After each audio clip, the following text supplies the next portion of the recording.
मेरा नाम है हरिया, मैं काम करता हूँ बहुत बढ़िया, खाता हूँ खाना और रोज गाता हूँ गाना। अरे यार, आज तो बहुत देर हो गई।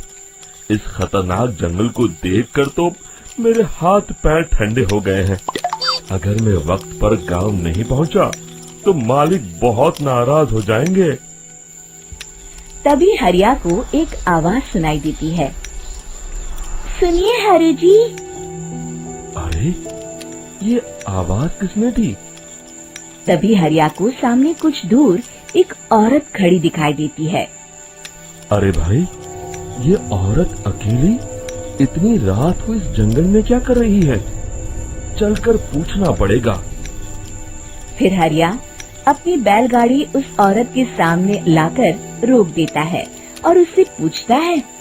अरे सुनिए, आप इतनी रात को इस खतरनाक जंगल में अकेली क्या कर रही हैं? तभी वो औरत मीठी आवाज में कहती है। अरे हरु जी, आप आ गए। मैं कब से आपका इंतजार कर रही थी। वैसे तो यहाँ से काफी लोग गुजर चुके हैं, लेकिन मैं खास आपका इंतजार कर रही थी। अच्छा, तुम सच कह रही हो? मुझे तो यकीन नहीं हो रहा है। वो क्या है ना, आज तक किसी ने मुझसे इतने प्यार से बात नहीं की। हाँ हाँ हरु जी, मैं सच कह रही हूँ। अब देर मत करिए और जल्दी से मुझे मेरे घर तक छोड़ दीजिए।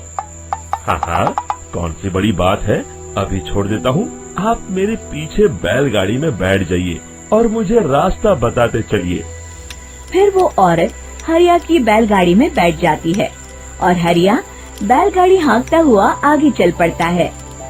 फिर उस औरत के बताए हुए रास्ते पर चलते चलते हरिया बैलगाड़ी लेकर एक काली गुफा के आगे आकर रुक जाता है।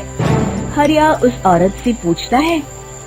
हाँ देवी जी, आपका घर कहाँ है? यहाँ पे गुफा के अलावा और कुछ नहीं है?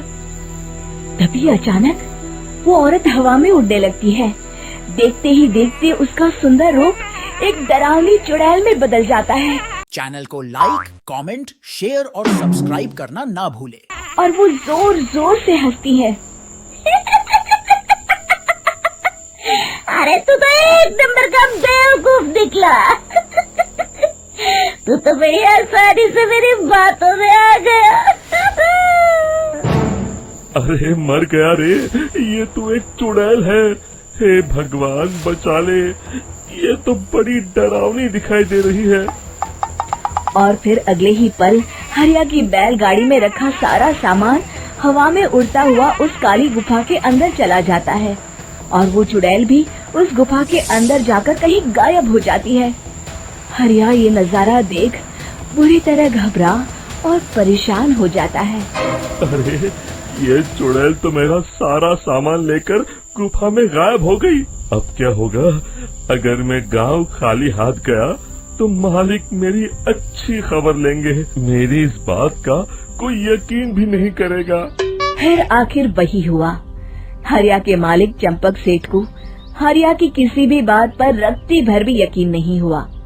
चंपक सेठ को लगा हरिया झूठ बोल रहा है और उसने ही लालच में आकर सारा सामान हड़प कर लिया है।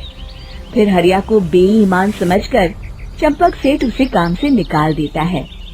अगले दिन अपनी दुकान में परेशान बैठा चंपक सेठ गुस्से में बड़बड़ाता है। अरे, दुकान में तो सामान बिल्कुल भी नहीं है। अब मुझे ही शहर जाकर सामान लाना होगा।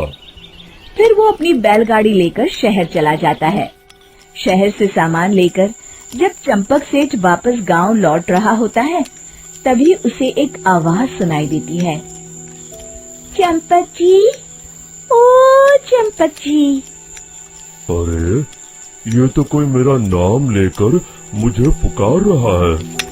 फिर उस रास्ते में वही औरत खड़ी दिखाई देती है।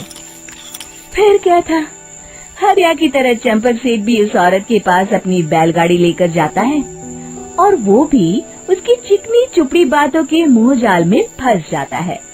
फिर चुड़ैल उसे भी अपनी गुफा तक ले जाती है और उसका सारा सामान लेकर गुफा में गायब हो जाती है। बेचारा चंपक सेठ लाचार होकर खाली हाथ गांव लौट आता है। फिर ये उस जंगल में रोज की बात हो जाती है। जो कोई भी शहर से कुछ लेकर गांव की तरफ लौटता, वो चुड़ैल उसे बेवकूफ बनाकर उसका सारा सामान लेकर गुफा में गायब हो जाती। एक दिन हरिया एक लकड़हारे को उसी जंगल की तरफ जाते हुए देखता है। फिर हरिया उसे रोकते हुए कहता है, अरे भाई, क्यों अपनी मौत को दावत दे रहे हो?